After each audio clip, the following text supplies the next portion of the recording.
Hello everyone, welcome to my channel. Life is a journey. Let's begin. आज मैं एक topic के ऊपर बात करना चाहता हूँ। क्रोध, एंगर। हम सबको गुस्सा आता है। हर इंसान को गुस्सा आता है लाइफ में। 2 साल के बच्चे को भी आता है, बूढ़ों को भी आता है, हर इंसान को आता है। लेकिन और ये एक नेचुरल इमोशन है, गुस्सा आना। ये ऐसा नहीं कि इट्स अ क्राइम कि आपको गुस्सा आ गया, आपने कोई अपराध नहीं कर लिया। एक नेचुरल इमोशन है। ये तब होता है जब इंसान के साथ किसी तरह कोई इनजस्टिस हुई हो, अन्याय हुआ हो, या उसका कोई अपमान कर रहा हो, या वो कहीं पे सेटिस्फाइड ना हो किसी काम को करने से। और ये एक जानी पहचानी फिजिकल और इमोशनल रिएक्शन है जिसे हम क्रोध के रूप में लोगों के सामने पेश करते हैं, या लोगों को पता चलता है कि यहाँ पे हम गुस्से में हैं। और ये जो हमारा गुस्सा है, ये हमारी सोच, हमारी इमोशंस और हमारे बॉडी पर इसका असर होता है।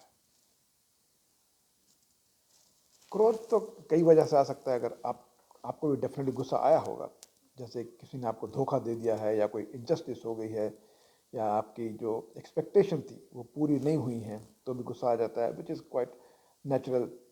और कभी हमारी ईगो हर्ट हो जाए तो भी हमें गुस्सा आ सकता है।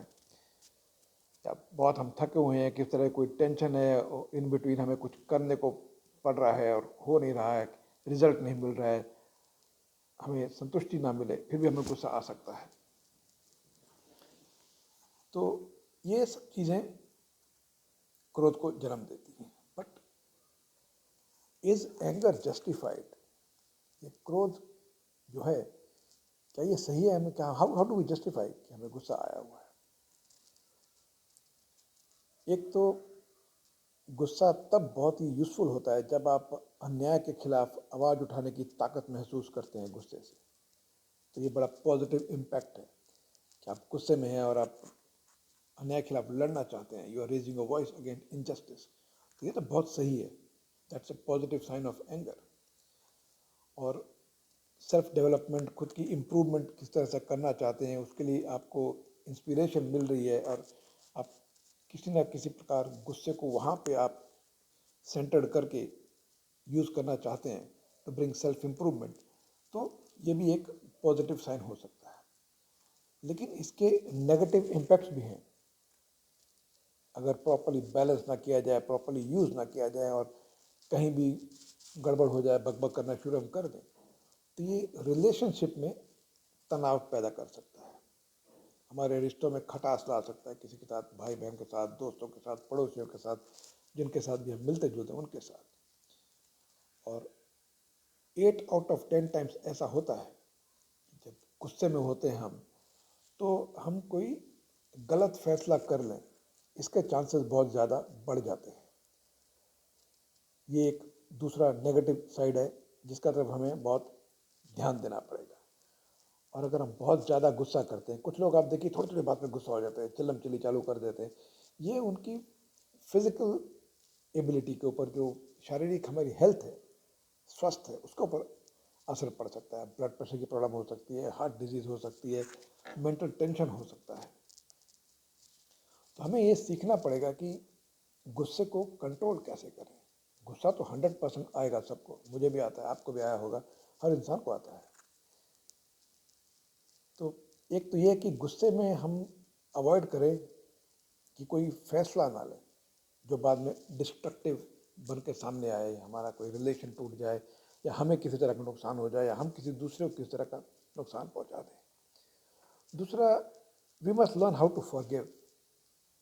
अगर हम फॉरगिव करना सीख जाते हैं, या इट्स एन आर्ट ऑफ, आजकल बहुत पॉपुलर है word, the art of let go, चलो छोड़ो यार, वो अगर हम सीख जाएं तो ये भी काफ़ी यूज़फुल होता है हमें गुस्सा कंट्रोल करने के लिए। और अगर हम अपनी इमोशंस को कंट्रोल करना सीख लें, ये तभी हो सकता है जब हम इमीडिएटली एक्शन ना लें।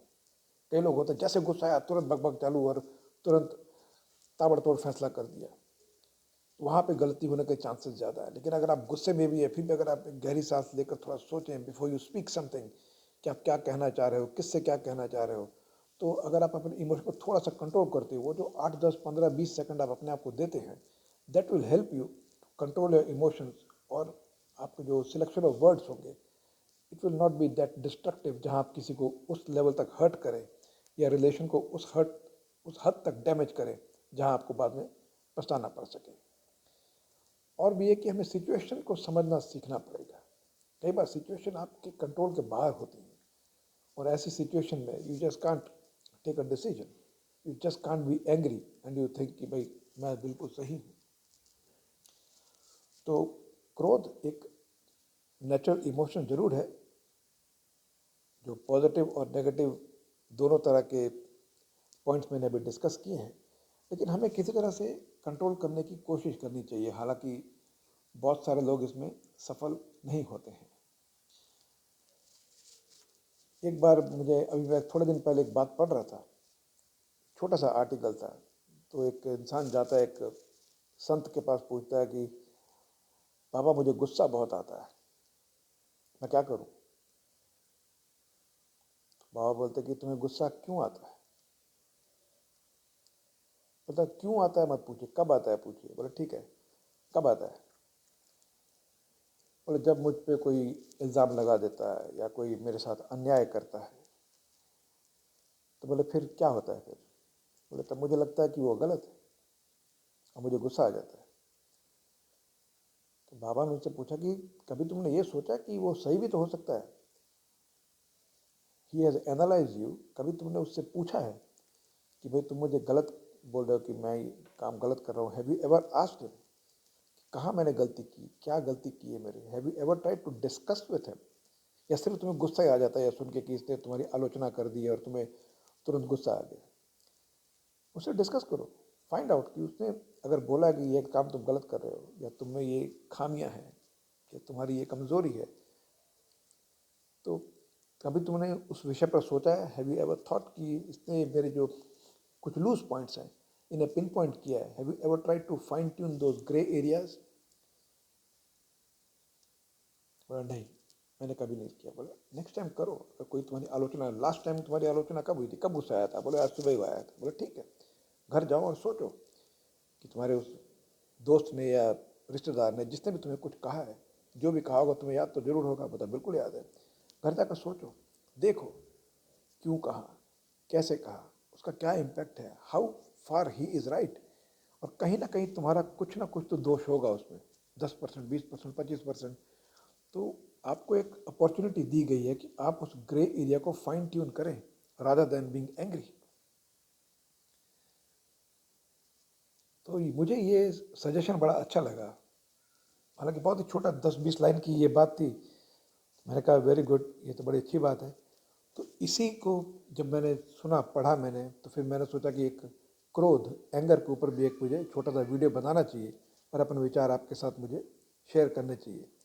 I hope you like this video.